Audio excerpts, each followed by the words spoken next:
โอ้ผีหน่อยผีก็ใกล้ผีก็ใกล้ใกล้จะผ่านมาแล้วพี่น้องนี่ยังตายอยู่นี่สุดยอดเลยว้าวกับทักทายสบายดีพ่อแม่พี่น้องมื้อนี้สิไปหาไต้ตารอเบิ่งเนื้อก่อนมื้อนี้แห้งไปสู้ทีมงานก่อนเขาเฉาอยู่เที่ยงหนึ่งนะลมทืดๆไปนี่จักกี่พ่อยังเลยเนาะ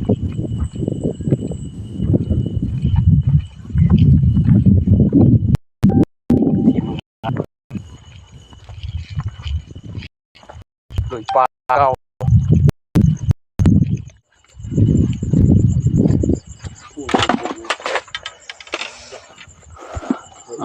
มาพบที่งานบ้านเต็มโตกินข้าวอยู่โอ้แง่กระป๋อม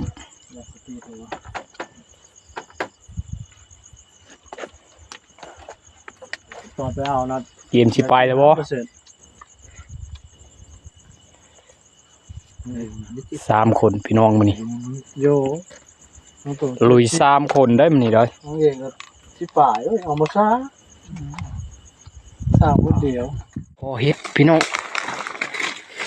เฮ็ดยังแหละเบิ่งแม่อันนี้ก็ฮอตัวนี้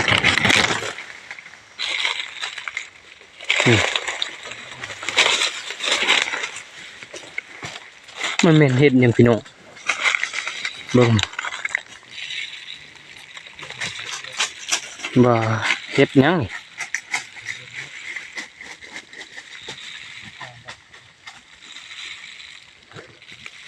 มันแม่นเฮ็ดยังพี่น้องเอ้ย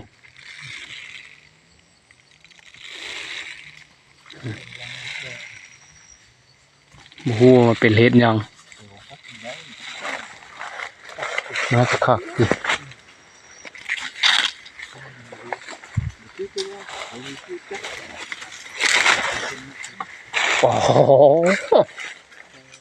โอ้พี่น้องโอ้แม่นี่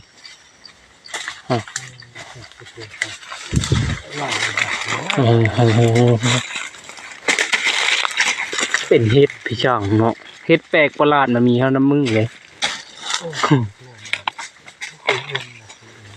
เพราะว่าเฮ็ดเนี่ยมันก็เกิดน้ำเคมีทั้งโงนได้นี่นะโทษว่ะ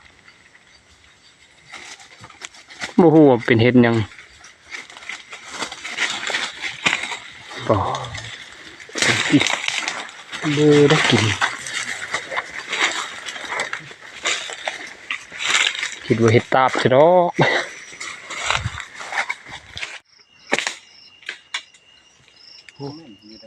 โอ้โหนั่นน่ะโอ้คนแม่นเลยพี่น้อง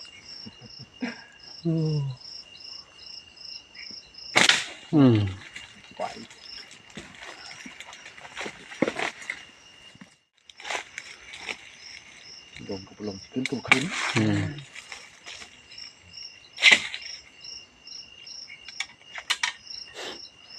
ซิงครับนะทีมงานเอาใส่อะไรกินนี่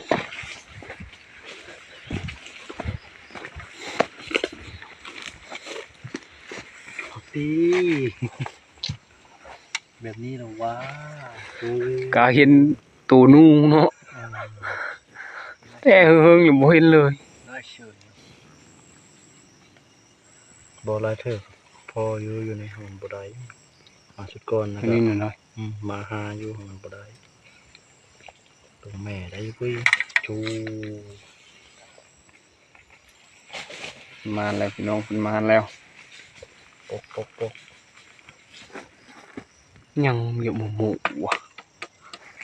บึงทางวันนี้บ่กลางคืนบ่แจ้งตัวแล้วขึ้นบ่มีมันแล้วจ้ะมาแล้วพี่น้องนี่ยังตายอยู่นี่สุดยอดเลยว้าวอยู่หั่นฮะโดนเนาะต่ำนี่ดีเหรอ ก็ควักอยู่ได้อยู่ถึงเฮ้ยตายพี่น้องเอ้ยเม็ดเลยบ่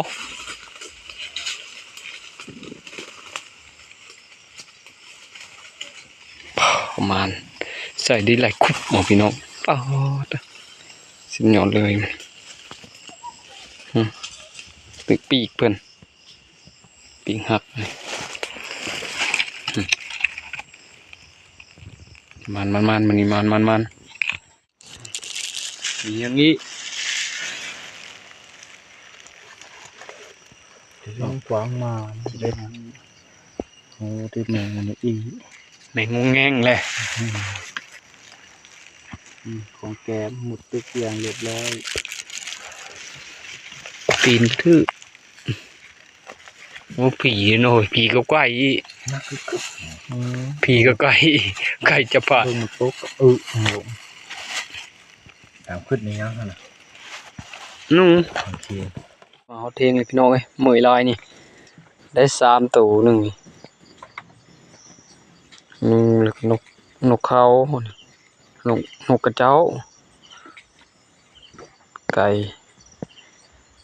ถือว่าไปเท่านี้นะถือว่ามาได้อยู่นะงูเหือดเลยผีได้นกตัวนี้โอ้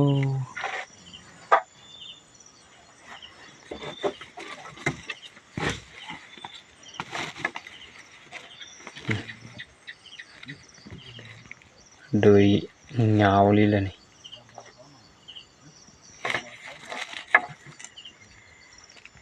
หันได้ไก่หันอะไรได้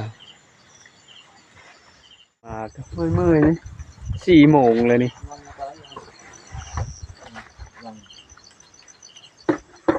เอากามาพี่น้องเอ้ยเมื่อยเลยได้3 ตัวนี่ได้ก็เบิ่งทีมงานเยอะเขาอยู่กินเขาแหละ4 โมงนะหมาโอ้ได้แต่3 ตัวนี่เอาอะไรก็ปิดคลิปเพลงเท่านี้ละเจอกันคลิปหน้านะ ช่วงนี้ฝน